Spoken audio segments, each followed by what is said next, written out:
One of the most common issues in a furnace, if it's been worked on before, is if somebody replaces a transformer, it can be phased backwards, and this eventually will deteriorate some other components in the furnace. So to test if you're phased properly, because not all of these cables are going to line up and look the same. So to test if you are phased properly, you go to the primary side. It'll be labeled XMFR or primary, so PR, and you take 1 voltmeter from there to R.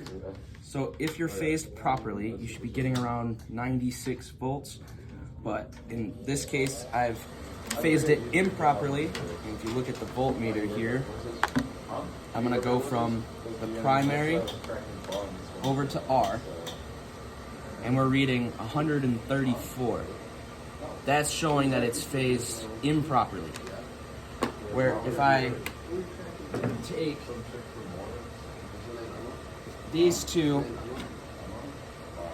and switch them around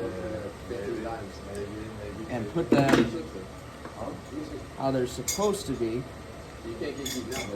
and I turn it on, and I go from primary to R, I'm getting, I can't see.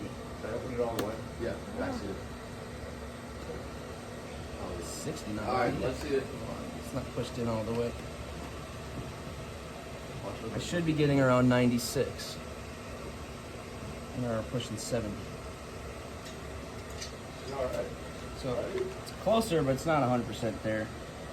Oh, But that is closer to the real reading that you need. Not, if it's anything past 100, it means it's phased improperly.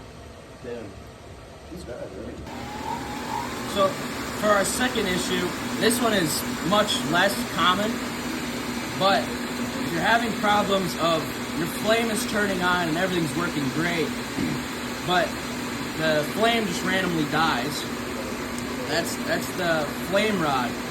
So right now my flame rod is in perfect working condition, so my flame's going to turn on and it's going to stay on.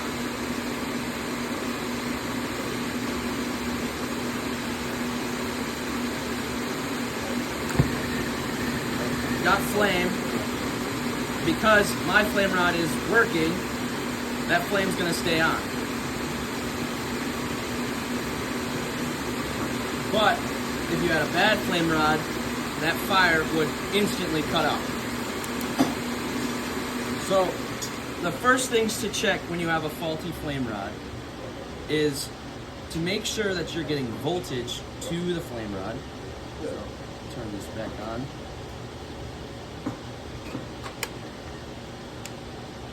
You come from probably where the flame rod's going to connect, which is all the way at the board. You could find that in your schematic. Mine is this far pin here, and I'm going to touch neutral. Any voltage is really good voltage. It kind of varies crazy numbers. It's not really consistent. Each is different. Mine's reading about 50 volts, so it's getting voltage to it. If you have proven voltage and it still is turning off, another solid chance is it's not properly grounded. So this is kind of ghetto, but how we have grounded here is I've got my ground coming in from the box and a jumper straight to the trumpet. This is grounding everything here. If the flame rod isn't grounded, it's not going to work. Lastly, if all else fails still, chances are you just don't, your flame rod's really dirty. Over time it gets corroded and gets all gunky on the steel bar here. The only way you can clean that is with something gentle but rough at the same time. So steel wool or a dollar bill. That's the best way to clean it. You just take the dollar bill and go under the bill or go under the rod and kind of go back and forth and scratch up the plate, and that will get all the soot and stuff off it. And that should fix your problem. As long as it has voltage, is properly grounded, and is nice and clean, it should work just fine. And if you're still having issues, chances are it's not the flame rod that's faulty, it's more the flame itself. So I would check like the gas pressure. If you're having a really weak flame, or maybe even too hot of a flame, the flame rod doesn't like it and it won't stay on. So that would be my next check.